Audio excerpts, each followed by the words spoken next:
साथियों नमस्कार, मैं हूं नीरज पटेल और आप देख रहे हैं नेशनल जनमत।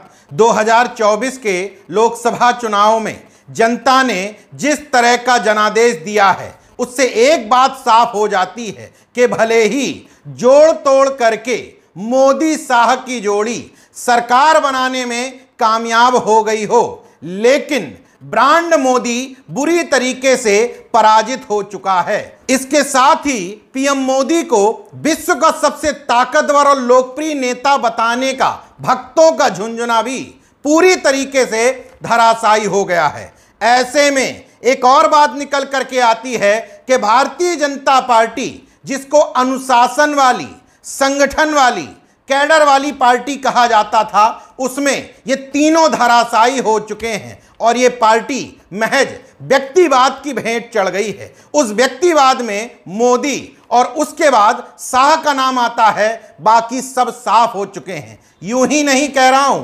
राष्ट्रीय स्वयंसेवक संघ यानी आरएसएस के दो बड़े नेताओं और एक संघ विचारक का बयान इसी ओर इशारा कर रहा है कि इस बार नरेंद्र मोदी जबरन प्रधानमंत्री बने हैं। संघ उनको प्रधानमंत्री नहीं बनाना चाहता था। संभवतः संघ नितिन गडकरी की इमेज को देखते हुए उनको प्रधानमंत्री बनाना चाह रहा होगा, लेकिन गुजराती जोड़ी ने आरएसएस, संघ और बीजेपी पर व्यक्तिवाद हावी कर दिया है। ऐसे ही नहीं कह रहा हूं, मोहन भागवत सरसंघ चालक यानी कि आरएसएस चीफ का बयान आप पहले सुन चुके हैं। अब संघ के विचारक रतन सारदा और आरएसएस के राष्ट्रीय कार्यकारिणी सदस्य इंद्रेश कुमार संघ में बड़ी हैसियत के नेता माने जाते हैं। उनका बयान है कि जो अहंकारी हो गए हैं उनको प्रभु श्री राम ने 241 पर रोक दिया है। अपने बयान में स्पष्ट तौर पर उन्होंने कहा कि जिन्होंने अहंकार किया, प्रभु श्री राम ने उनको इस चुनाव में हैसियत दिखा दी। इस बयान में सब कुछ क्लियर और स्पष्ट है। आरएसएस का राष्ट्रीय स्तर का पदाधिकारी ये बात कह रहा है। इसके बावजूद बाद में आरएसएस ने पल्ला झाड़ लिया कि निजी बयान है। हालांकि मानने के काबिल तो नहीं, लेकिन मान लेते हैं कि निजी बयान है। लेकिन आरएसएस के मुखपत्र में जो लिखा जा रहा है वो कोई ऐसे ही नहीं लिख सकता। आरएसएस विचारक रतन सारदा ऑर्गेनाइजर में एक आर्टिकल लिखते हैं, क्या लोकसभा चुनाव में बीजेपी का प्रदर्शन खराब रहा? उसमें देखिए वो क्या बताने की कोशिश कर रहे हैं। भाजपा पार्टी के कार्यकर्ता जनता की आवाज सुनने की जगह प्रधानमंत्री नरेंद्र मोदी के फैन फॉलोइंग की चमक का आनंद ले रहे थे। भाजपा के नेता चुनावी सहयोग के लिए स्वयं सेवकों तक नहीं पहुंचे। भाजपा ने उन कार्यकर्ताओं को तवज्जो नहीं दी जो जमीन पर काम कर रहे थे। वहीं पार्टी ने उन कार्यकर्ताओं पर भरोसा जताया जो सेल्फी के सहारे प्रचार कर रहे थे। रतन सारदा आगे कहते हैं कि ये चुनाव परिणाम बीजेपी के लिए एक रियलिटी चेक की तरह है।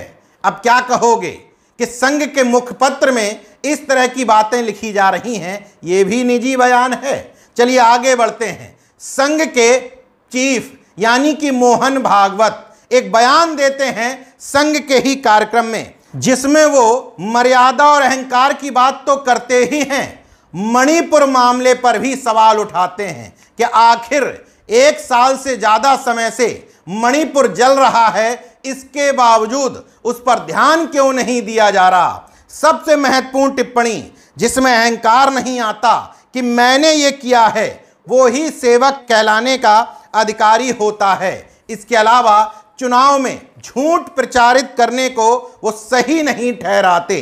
कुल मिलाकर के पूरा इशारा बीजेपी नहीं बल्कि नरेंद्र मोदी की तरफ किया गया था। बाद में भले ही डैमेज कंट्रोल करने की कोशिश हो रही हो ताकि दोनों लड़ते ना दिखाई दें, तीसरे इसका लाभ ना उठाएं, लेकिन इतना क्लियर हो चुका है कि बीजेपी में बुरी तरीके से व्यक्तिवाद हावी है।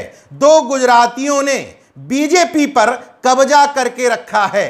भले ही ब्रांड मोदी की इमेज खत्म हो गई हो, बीजेपी बहुमत के आंकड़े से दूर रह गई हो, मिली जुली यानी कि बैसाखी पर सरकार चलानी पड़ रही हो, लेकिन नरेंद्र मोदी के बाद अमित शाह और इसके बाद की पंक्ति के नेता गायब हैं। इसी बीच में एक और महत्वपूर्ण खबर आती है कि मोहन भागवत से योगी आदित्यनाथ मुलाकात करेंगे। इन तमाम कड़ियों को जोड़ करके देखिए तो इतना स्पष्ट है कि ब्रांड मोदी अब ढलान पर है। भले ही जोड़ तोड़ करके सरकार बना ली गई हो, लेकिन इस बार ब्रांड मोदी की, मोदी शाह की जोड़ी की, अहंकार की बुरी तरीके से पराजय हुई है।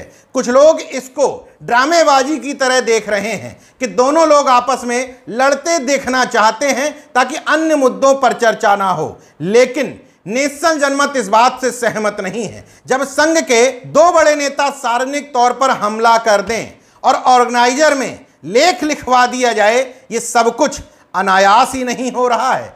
टीस तो है मन के अंदर, लेकिन जब तक सरकार है, मोदी ताकतवर हैं, तब तक स्पष्ट तौर पर सीधे लड़ने की हिम्मत कोई नहीं कर पा रहा। लेकिन इन घटनाक्रमों से इतना स्पष्ट है कि इस बार भले ही जोड़ तोड़ की सरकार बन गई हो, लेकिन आगे राह कतई आसान नहीं। देखते रहिए नेशनल जनमत, जागरूक और सजग बने रहिए। जय विज्ञान, जय संविधान, जय लोकतंत्र।